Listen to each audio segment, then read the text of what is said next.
Salut à tous, on se retrouve aujourd'hui pour parler du FC Barcelone en ce mardi 10 décembre et on commence tout d'abord avec la Champions League parce que demain, retour de la LDC pour le FC Barcelone, déplacement du côté de Dortmund. On va commencer un peu à parler de cette rencontre, on en parlera beaucoup demain en faisant l'avant-match, mais on commence tout d'abord avec les dernières rencontres. N'oubliez pas que le Barça, il reste tout simplement l'équipe de Dortmund, ensuite il y aura l'équipe du Benfica et l'équipe de l'Atalanta Bergame pour les 3 derniers matchs de poule, c'est quand même 3 gros morceaux bien sûr pour le FC Barcelone. Donc demain bien sûr, tout d'abord l'équipe de Dortmund, le Barça essaiera bien sûr d'aller prendre 3 points et tout d'abord se préparer pour le Borussia Dortmund. Donc voici les photos du dernier entraînement qui a eu lieu plutôt dans le gymnase où il y a tous les machines de musculation. On peut voir Rafinha, on peut voir donc là ça doit être Pau Cubarsí, on peut voir également Robert Lewandowski bien sûr, un focus au boulot, renforcement musculaire ou par exemple Pedri, voilà 100% en travail. Donc voilà. Donc le groupe a été convoqué pour le déplacement à Dortmund, donc l'équipe se rendra là dans l'après-midi du côté de l'Allemagne, parce qu'ils arrivent toujours la veille. Et à noter tous les joueurs convoqués, et grosse surprise, et voilà, c'est plutôt une très bonne nouvelle les gars, parce qu'il est là, regardez le quatrième, R.Araujo, Ronald Araujo, de retour dans le groupe du FC Barcelone. N'oubliez pas que cette saison, il n'a pas été une seule fois dans le groupe, parce qu'il était blessé depuis c'était qu'en juin, juillet, où il y avait la Copa América, où il s'était blessé lors du quart de finale avec sa sélection Uruguay, donc depuis blessé, et voilà, il fait enfin son retour le mi-décembre à Araujo, donc c'est une très bonne nouvelle. Après, ce qu'il jouera ou pas, ça je ne sais pas, je pense pas qu'il va rejouer directement. Après, si le score est favorable, il pourrait peut-être jouer 5 minutes à la fin, sinon je pense qu'il aura peut-être un peu de temps de jeu lors du prochain match qui sera Leganés ce week-end en championnat. Mais voilà, le retour d'Araujo, c'est une très bonne nouvelle. Sinon les autres joueurs sont là, comme Frenkie de Jong, comme Lamine Yamal, comme Rafinha, comme Inaki Peña, comme Lewandowski, Nico Martinez, Gavi ou même Ferran Torres. Voilà, j'ai pris quelques noms au pif, voilà, tout le monde est présent. Le retour d'Araujo, c'est quand même la très bonne nouvelle. Concernant bien sûr cette équipe du Dortmund, Hansi Flick connaît très bien cet adversaire parce qu'avant il coachait le Bayern Munich et le Bayern Dortmund s'affrontent souvent bien sûr en Allemagne.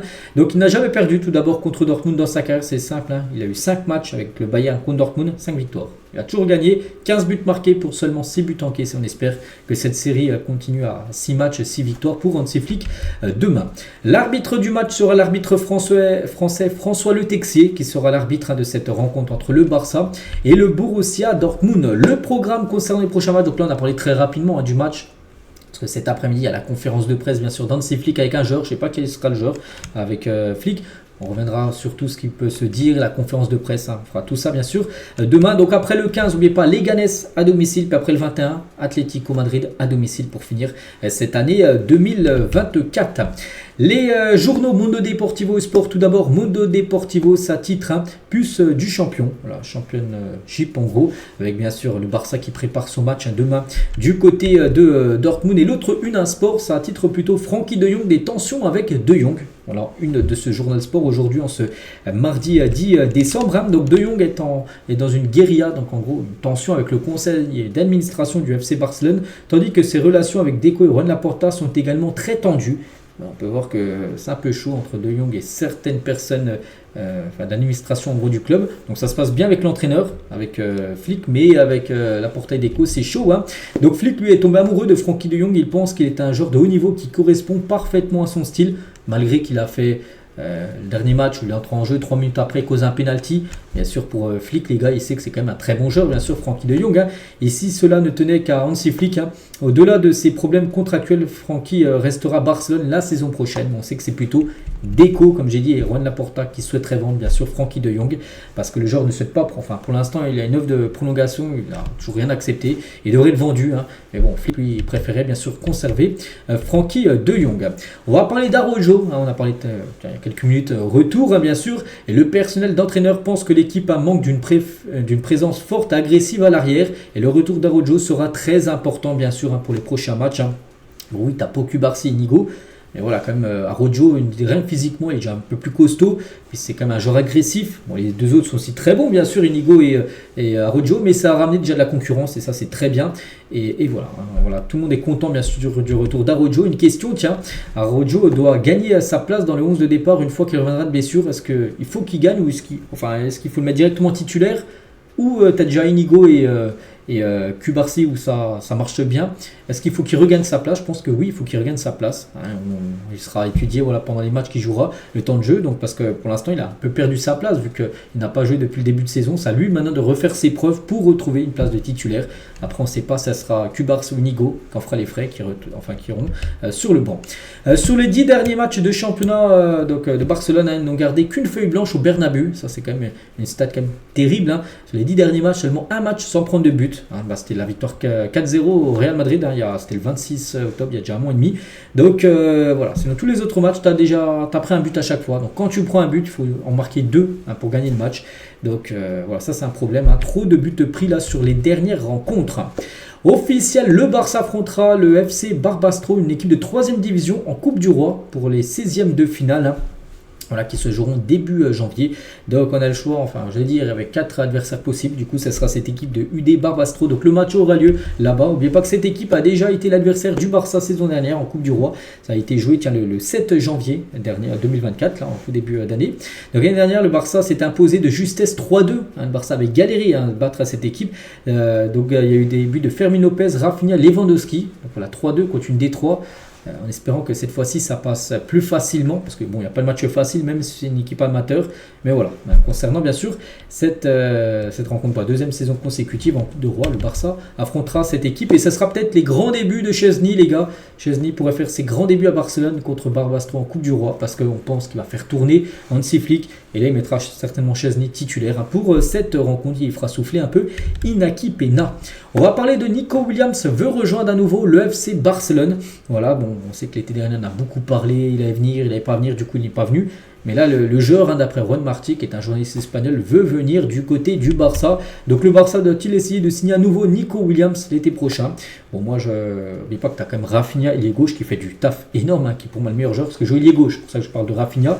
Donc oui, je pense que le Barça doit réessayer Nico Williams. Si bien sûr son prix ne bouge pas, parce qu'il a une clause libérateur à 58 millions d'euros, si Bilbao remonte sa clause, donc non, 58, oui je pense que le Barça doit essayer d'aller chercher. Ça ramènera de la concurrence hein, bien sûr, et ça fera souffler de temps en temps Rafinha, ou même Lamine Yamal. Hein, parce qu'il peut jouer potentiellement aussi ailier droit, bien sûr, Nico Williams. Donc je pense que le Barça doit aller chercher, bien sûr, le joueur Nico Williams. Ronaldo Nazario, donc R9, hein, il a dit Estevao Willian, hein, donc dit Messinho est un jeune joueur très talentueux. Il est comme Lamine Yamal, il sera bientôt une grande star du football. Donc le Barça, je me souviens, était sur ce genre de Palmeiras. Donc plus de rumeurs, pourquoi? Parce qu'il a signé dans un club, en gros. Donc il joue à Palmeiras, mais il a signé à Chelsea, c'est officiel, hein, à Chelsea. Donc là, Chelsea l'a prêté à Palmeiras. Et en gros, ce joueur qui aurait pu rejoindre le Barça, qui rêvait en plus, il a même fait une interview un coup. Il a le journal Mundo Deportivo en une. Hein. Il a dit que son reste était de jouer au FC Barcelone. Bon, il n'a pas rejoint le Barça malheureusement. Mais voilà, ce joueur, en gros, il est considéré un peu, il a le même style de jeu que Lamine Yamal. Voilà, donc il fera les beaux jours de Chelsea. Il arrivera en Europe le 1er juillet 2025. Diego Kochen signera aujourd'hui ce renouvellement avec le Barça jusqu'en 2028. Donc lui, c'est le gardien de l'équipe réserve, l'équipe B. Et il devrait prolonger aujourd'hui, quelques années supplémentaires, son contrat du côté du Barça. Peut-être un joueur pour l'équipe première pour le futur. Eric Garcia pourrait partir en janvier si une bonne offre arrive. Hein. Donc lui et Ansu Fati aussi sont deux joueurs qui devraient certainement quitter le Barça lors du mercato hivernal. Une photo de Cancelo qui a offert son maillot, je ne sais pas à qui, mais regardez pour quel maillot il porte, le maillot du FC Barcelone de cette saison. Il doit suivre toujours, hein, bien sûr, le Barça, les résultats. Hein, lui qui jouait encore au Barça saison dernière. Ce jour-là, il y a 12 ans, Léo Messi a marqué son 85e but de l'année 2012. Hein. Pour battre le record de tous les temps, voilà, 85 buts, c'était un record. Il avait fini l'année à 91 buts, souvenez-vous, 91 buts sur une année civile, c'est un record absolu. Et ben c'était il y a 12 ans qu'il battait déjà le record de 85 pour ensuite améliorer le record jusqu'à 91 buts. Donc incroyable bien sûr, Léo Messi. Officiel, aucun joueur de Barcelone dans le 11 mondial masculin de la FIFA Pro. Qu'est-ce que vous en pensez? C'est qu'il n'y a aucun joueur quand même du Barça. Lamine Yamal aurait peut-être mérité d'être dedans, mais n'est pas dedans. Parce qu'il y a Mbappé ailier droit, ça a pu être Lamine Yamal. Bon, voilà, c'est comme ça. Aucun joueur du Barça dans ce 11, hein, mais parmi le 11 FIFA Pro féminin, donc là il y a des joueuses. Hein. Donc Bronze, Bonmati, Walsh et Putellas font partie du 11 FIFA Pro des filles en gros de l'année, donc 4 joueuses du FC Barcelone. Et on finit avec ça aujourd'hui, donc voilà les gars ce qu'il y avait à dire, j'espère que ça vous a plu. On se retrouve nous demain bien sûr, demain mercredi on fera l'avant-match bien sûr de la rencontre prévue contre Dortmund demain soir. Je vous laisse, je vous souhaite une très bonne journée et à demain.